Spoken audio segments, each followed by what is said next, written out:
Hello and welcome to Twist List. Today we are looking at 10 insane values held by the first settlers of America. In 1704, an American girl named Eunice Williams was abducted by Kahnawake Mohawks. When her parents found her, they thought she would be relieved at the chance to go home to her family. Instead, she refused. Life, she explained, was better with her Mohawks captors. Eunice wasn't the only one who felt that way. Puritan life was harsh and difficult, and even stricter than you imagined. The number 11 spot on the list is occupied by Christmas and Easter were banned. The Puritans who settled in America didn't believe in celebrating Christmas, or any holiday. Anyone caught celebrating the birth, death, or resurrection of Christ was seen as a blasphemer who risked punishment. According to the Puritans, celebrating holidays took away from the holiness of Sunday, the Lord's Day. So everyone in a Puritan colony was required to keep showing up for work. One Puritan diary recounts the tale of a troubling December day when a group of newcomers were caught outside, sinfully celebrating the birth of Jesus Christ. When the governor spotted them, he yelled that, on Christmas, there should be no gaming or reveling in the streets. The revelers fled into their homes. The entry ends by reassuring us that, since that time, nothing hath been attempted that way, at least openly. At number 10 we have, adultery was punishable by death. If you read the Scarlet Letter, you already know how strictly the Puritans frowned on adultery. Getting a scarlet emblazoned on your dress, though, was actually getting off easy. When it came to adultery, Puritans followed biblical laws, which meant that the punishment for adultery could be death. You didn't have to actually commit adultery to be punished, though. You would be publicly flogged if you even proposed it. One man, for example, was charged with propositioning another man's wife on the grounds that he was taking hold of her coat and innocing her by words. Women, of course, had the worst of it. They could even be charged for not responding properly while being sexually assaulted. Legal records tell us that one woman was charged 50 shillings for the crime of not crying out when she was assaulted. The 9th spot on the list is occupied by, a man was hanged for bestiality because a piglet looked like him. George Spencer was a balding, unattractive man with a missing eye. He wasn't popular, either. The whole town thought he was up to something but just couldn't put their finger on it until a pig gave birth to a piglet with one eye. The one-eyed piglet, the people felt, was incontrovertible proof that Spencer had been having sex with pigs. This, they believed, was a divine message from God, who wanted them to hang Spencer. Spencer was given two choices. He could be hanged as a sinner, or he could confess and find mercy. He decided to tell them he did it, believing that mercy meant he wouldn't be killed. But they were talking about the sort of divine mercy that only comes after an angry mob kills you. In court, he revoked his confession.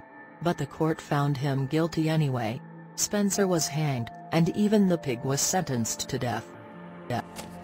Number 8 on our list is, following other faiths was punishable by death. The Puritan colonies didn't allow other faiths, especially the Quaker faith.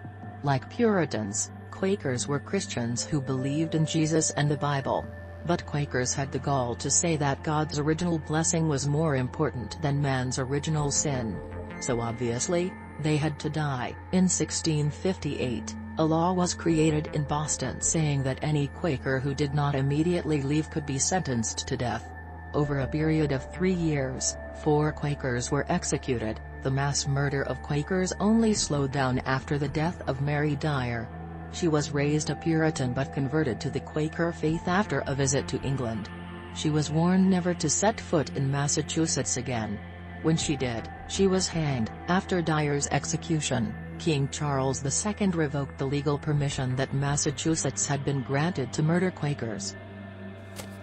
At number 7 we have, they took the word cock out of the language. The word rooster didn't exist until the Puritans came to America. Until the 1600s, the only word used to describe a male chicken was cock. When cock picked up a second meaning, the Puritans were embarrassed. It seemed indecent to have a cock on your farm or to serve cock for dinner. So the word rooster was created so that Puritans wouldn't have to say something that sounded like male genitalia. They didn't stop there, though.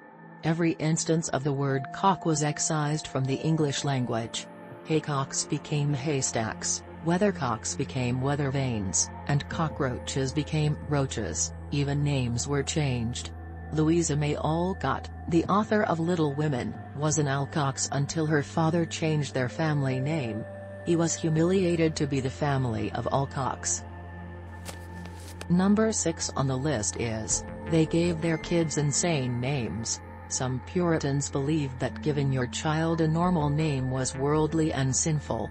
No one with a name like John or Peter, they believed, could ever be truly devoted to Jesus Christ. When the time came to name their children, the Puritans just labeled their kids with slogans. Puritans had some strange names like Praise God Barabone and his son, If Christ had not died for thee thou hadst been damned Barabone. Even the short names were fairly strange. Kids walked around with names like Sorry for Sin Coopered and Kill Sin Pimple. Most Puritan names that came from virtues and slogans didn't really catch on. Nevertheless, we still use a few Puritan names today. Any current Felicity, Hope, or Prudence was named following the same tradition that gave us the name abstinence. The 5th spot on the list is occupied by, fiddles were created by Satan to make people commit the sin of dancing. According to the Puritans, the violin was a tool of the devil, created to lead innocent Christians into the sinful act of dancing. In a Puritan colony, dancing was immoral, especially dancing with the opposite sex.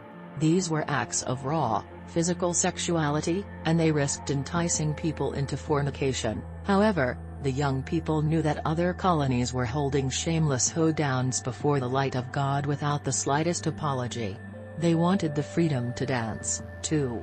So they created a clever workaround. Young Puritans held play parties, celebrations where young people would follow the steps in a children's game to music so that they technically weren't dancing. Songs like Skip to My Lou were written so that Puritan boys and girls could dance together, and tell their parents they were playing a kid's game. Number 4 on the list is, unmarried men needed permission to enter a town. Unmarried men were dangerous to a Puritan colony. If a man reached maturity without having a family, he was prone to drinking, gambling, and fornication. So single men could only enter a town with express written permission. Almost every hobby that didn't honor God was forbidden. Anyone caught adorning their shirt with laces or ruffs was seen as an excessive follower of vanity. If you were caught with a deck of cards or dice, you had to throw them away or face punishment. Some recreation was permitted but with strict rules. Bars could sell alcohol, but they had to make sure nobody got drunk from it, and they had to close by 9 p.m.